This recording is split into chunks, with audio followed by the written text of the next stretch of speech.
Midge is barking because it's her tether time, and she has to relax before she can have attention. Welcome. So tonight is going to be something a little bit different, less physically intensive than yesterday.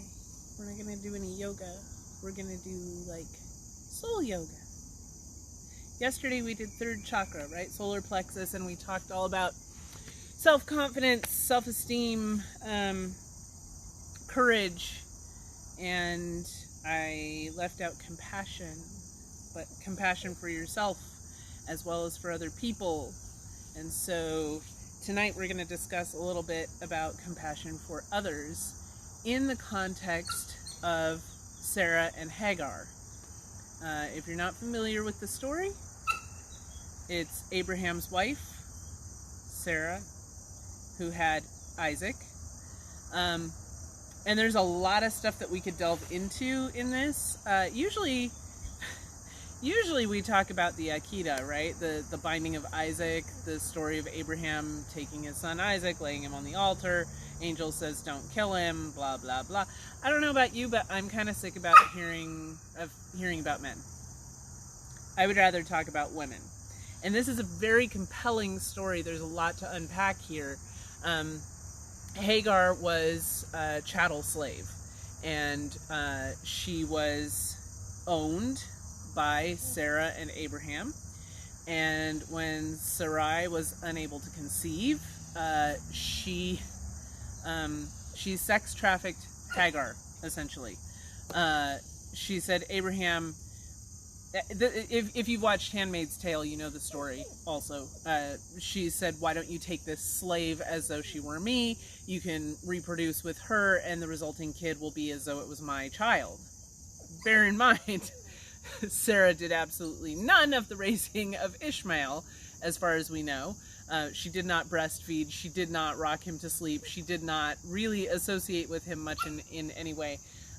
So here we have this poor woman who is not only a physical, like, laboring slave in the household, but now has been given as chattel reproduction, like she's a cow or something. And there's very little in the Torah about how Abraham felt about this arrangement. So then Sarah becomes pregnant with Isaac, and so here now in the story it becomes even worse. It says when Ishmael was weaned that Abraham threw a big party, and the boys were playing, and Isaac, whose name means laughter, he's playing with Ishmael, and Ishmael laughs. And, you know, sometimes that gets debated about whether there's some meaning in that or not. Ishmael laughs, and that's Isaac's name. That's his word. But Sarah sees this kid and goes, oh, he's going to take away from my child, from the flesh of my flesh. It's not even like a sibling rivalry thing here. It's a women's relationship thing. And, you know, Hagar has no say in this, in what happens to her kid and what happens to her. I mean, she's probably even been told how to mother her own child. And what we don't see, we see a lot of courage in Hagar, but not a lot of compassion in Sarah. You know, you could really dive into this, the aspect of women's rights and women's reproductive rights in light of the recent goings on in our country, but I'm not going to focus on that. Instead, I want to focus on this from the concept of shadow work, because that's what the Days of Awe really ask of us, is to do this important shadow work. And that's something that you're going to do if you're in therapy. You might have heard about this. If you're in holistic circles, you've probably heard about shadow work. Your shadow self is those parts of yourself that are distasteful. And it may be that somebody told you that something about you was distasteful at some point in your life. It may be things you got made fun of, weaknesses that you don't like about yourself or that don't feel comfortable to you. It's parts that you hide. It's the parts that we reject. or that have been rejected by others and therefore feel unsafe or uncomfortable to us. That's your shadow self. And so your shadow work is to integrate those parts back into yourself, to take ownership of them and see them not as distasteful, not as something to be hidden away or banished or rejected, but to be embraced, because it's also part of you and it's your superpower. It's what sets you apart. It makes you unique. You may have heard sayings about, the things that you don't like in others are really reflections of yourself. And that's also part of shadow work. So we're doing this work now as we move from attunement to atonement. As we tune in, we are reminded of these parts of ourselves, the Hagar parts, the Ishmael parts. Yom Kippur is about atoning for your sins,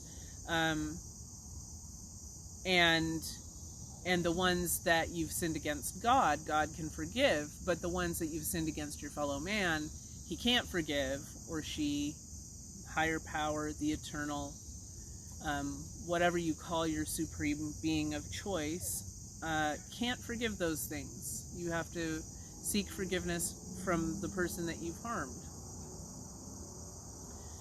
So we think about this and it's uncomfortable, and sometimes things come up that happened a long time ago and it seems kind of silly, why bother now, right? Why dredge it up? Maybe they don't even remember, maybe they don't remember me. But if you want to integrate all of yourself, there are parts that you have to reconcile, and sometimes the only way to reconcile them is with somebody else. So Hagar is a shadow character in this story, right? She doesn't have agency. She doesn't get words. She doesn't get to tell her own story. She doesn't have control of her life. She doesn't have control of her own body, her own work. Everything belongs to the main characters, Sarah and Abraham. And what's done to her is done in the shadows. I'm pretty sure that Abraham didn't waltz into that tent in the middle of the day. And so in the backdrop of this story, in the shadow of the tent, all by herself, Hagar is forced to conceive and bear this child and raise him in the background. And, everybody loves him because he is Abraham's kid after all, until Sarah bears Isaac. And then Ishmael is also forced to the background of this story. It's kind of a horrible thing.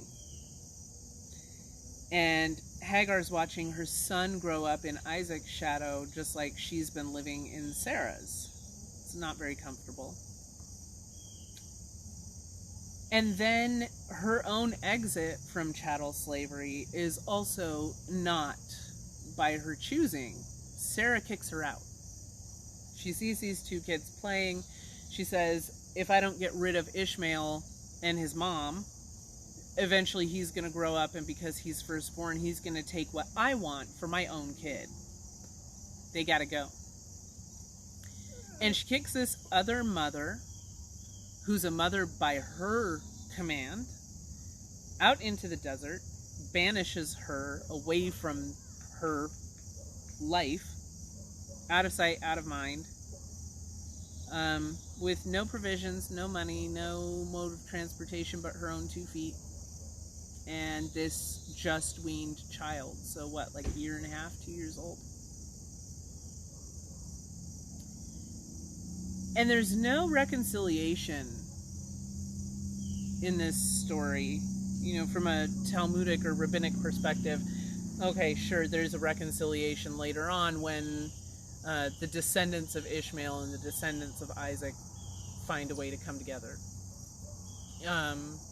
By political standards, they still haven't, right? Because the descendants of Ishmael are Muslim and the descendants of Isaac are Jewish, and so no peace in the Middle East, what have you.